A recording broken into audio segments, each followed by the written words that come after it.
Okay, so after you understand your pillars, your authentic message, the type of marketing and social media you're going to be using, and once you have your topics, then after that, I have a fantastic formula for you that is going to help you save a lot of time and a lot of money. So instead of producing 20 huge videos and then just hoping and seeing which ones hit or miss, really what you can do is after you've done your research, after you've looked over your pillar topic, and I totally recommend start with your pillar topics. Then from there, you can branch out on trending subtopics within that pillar topic. But that's where you really get to leverage either your top spokesperson, your top creator, like whatever it is you're going to make.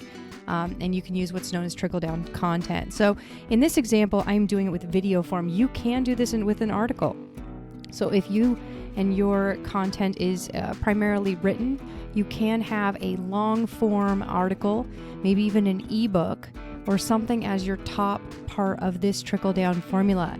Now, if you're a coach or you have a course, you could have your course be the top of this trickle down content example, and actually have a certain cutoff point where the rest of the content is to the public, but some of it is private or not widely available. So someone might have to pay to see this full-length version of the content. But just use this as an example and know that you can apply it in so many different ways to really leverage your momentum, especially if you have like one influencer in a company.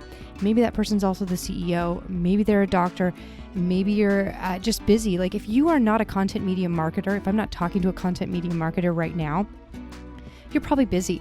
You probably are running your business. So you don't want to spend a whole ton of time making social media content. What you'd like to do is make one piece of social media content that's a little bit longer, maybe even once a month, and then have it trickle down into all different forms and use it as many times as possible.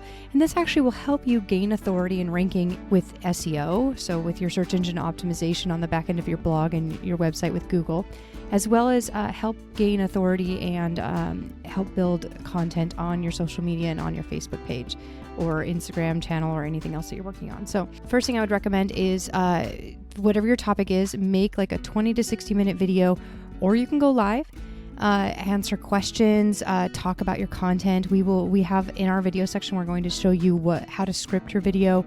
And script, what I mean by script is like, I'm not going to, not necessarily word for word, but how to structure your video so that it is best optimized for social media or for, your content.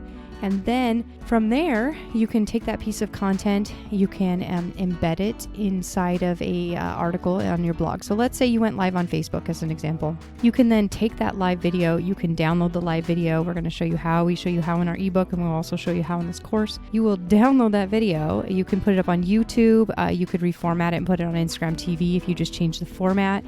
There's a lot of different ways you can use it, depending on how long it is. Of course, Instagram TV has limitations. YouTube doesn't have as many limitations. LinkedIn has limitations. Twitter has limitations. So we are not going to touch those platforms with this piece of content just yet. But let's say you're trying to leverage all of these things. So what you're going to do is you're going to have a big article written about that piece of content. You could technically take a transcript from that video and turn that into an article. I would definitely have it reworded so that it is optimized for the flow of a reader instead of someone who's listening, because the way we talk and the way we read, it's very different, and it doesn't always come across the same if someone's just reading a transcript. So have someone clean it up, have it look nice, and have it flow. You can embed the video either from Facebook or from YouTube. You can embed from Vimeo. There's a lot of different options to actually put that video inside of your major article. And like I said, you can repurpose it to other platforms. Then from there, take the video, chop it up into video clips. So you can make at least 4 video clips, probably from a 20 to 60 minute video. I would recommend making 2 to 3 minute videos, or maybe LinkedIn and some of those other platforms, maybe Instagram TV. It would do really good with a video that length. Facebook has this weird thing where videos still perform if they're, a minute long, but they want you to make 3 minute or more videos because it helps fit their agenda. And as much as I don't care about Facebook's agenda, I care about Facebook's agenda, because if I care about their agenda, they care about mine a little bit more. So understanding where Facebook's at when you're listening to this video and those kinds of things sometimes take a little bit of trial and error. But for right now, Facebook tells you like, hey, by the way, if you make a 3-minute or more video and you get a certain amount of views a month, we will actually put ads on your video and give you some money. And we're like, okay, I like money. So what we'll do is, let's say you have a 20 to 60 minute video, you can make, multiple video clips of subsections of that video. So let's say inside this video, you talk about a specific question. You can do a Q&A video. I recommend putting a frame around the video. So the top part of the video and or the bottom part of the video has the actual title to the video or the question to the video, something compelling that's going to get people to stop scrolling. We will go over scroll stopping content later, much more in depth, but basically you want to create a video based on a subtopic from your major video that you can chop up and add in some B-roll, add in some music. We're going to teach you where you can go to do a lot of that. If you need support with that, there are a lot of talented people out there that are fairly inexpensive that can help you put together these pieces of content, clean it up, make it look just a little bit more professional. The cool thing with Facebook and social media content is it doesn't have to be perfect. It doesn't have to be TV ready. What it does need to be is one step above your audience and their capabilities. If it's not, they may just see it as sloppy and lazy and not be interested. So if you are shooting a video, and we will go over this in the video section, you do want to be cognizant of your sound, be cognizant of your background, and anything that might distract them from the vibe and the flow and what you are talking about and what you are sharing with them. You want to remove those distractions as much as possible. We will go over this more in the video section. So major piece of content, at least 4 videos. We've been able to make much more than that. I'm just trying to be, relatively focused, especially as an example for your first few videos. Then take each of those subcategories, write articles about those subcategories, dive deep so that it is unique information that is different from this article up here. So this article will be an overview and maybe like a summary paragraph for each of these.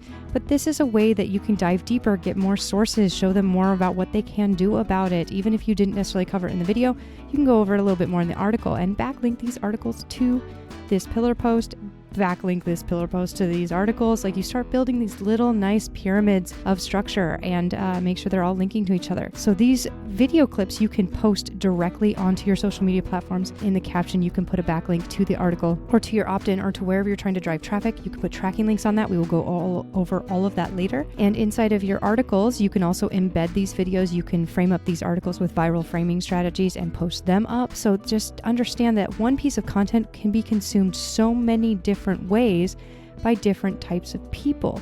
Your audience may have members of it that only want to watch videos, and then you may have members of it that only want to read. Maybe they're in a place where they can't have the sound on.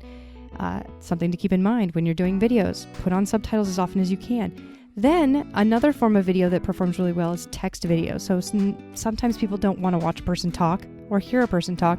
They'd rather just read the highlights. So what you can do from there is we have a nice video tool we're going to show you how to use later, where you can make text videos. You can then take these sub articles and use the summary points, use the speed read version to make text videos. So again, you can take this and make even more video content that can be optimized for various platforms. Then what I like to do is take the one sentence statements, the quotes, the stats, anything that's very interesting, the headers from these articles, those kinds of things, and turn them into memes, turn them into photos, and gifs. So gifs are like a 10-second video that just has like one sentence of information on it, and it is a moving picture in the background. So what it does is it grabs people's attention. You want to engage with it, but it really highlights that point. So you can make, I say 15 plus, but really probably more like 30, 40. It just like this can be a whole month's worth of content on a very active page. It can be put out to your community.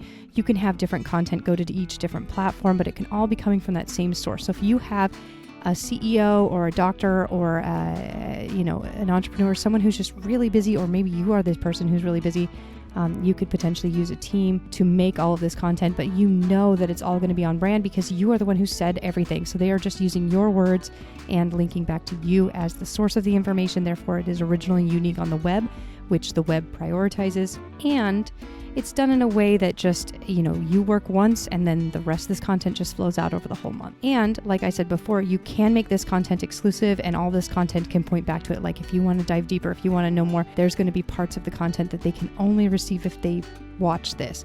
Another thing I want to show right here is A different way to do this trickle down content is that your main piece of content that's like maybe in your course or in your webinar or something that someone has to pay to get to, what I like to do is reserve this for all the how-tos. So it's like all the hows and the walkthroughs and the hand-holding. Whereas all these pieces of content that go out onto your social media are the whys and the results. So it's like, here's the statistics, here's the results of what happened. This is what life looks like when you've applied these things. This is some of the pain points that would lead someone to want to heal whatever, or to understand whatever, or to solve whatever money issue they have. And if they want to learn how to do it, if they want hand holding, if they want to be walked through how to do it, if they want the worksheets and on all that, that's when they would actually go into the course. So that's how you can kind of draw a line. You're like, no. Inside, I draw a line right here, and all the content in here is specific to members only, but I still tell everyone on the outside what's going on inside my group, what's going on inside my membership. Like this week we're talking about how to fish, and I want to, we're going over my lure techniques, but the results are, look at this fish I caught, look at these fish that people are catching. You can show testimonials out here. You can do all kinds of fun stuff with your content out here that are really reflective of whatever the major topic is and the major piece of information is in here. Without giving it away, you can still give a lot of value. So show the what's, the whys, the results, and then show the how in here. So maybe the recipe guides in here, the walkthrough on the recipe, how to understand what the concept is here. So trickle-down content is a fantastic way to really maximize your efforts, make sure that you are not wasting your time, and that as much content is going out as possible from a piece of core material that's going to help elevate your brand. We will go over later in this course how to actually frame up all of this content so that it looks gorgeous, it performs well, and it really resonates with your demographic.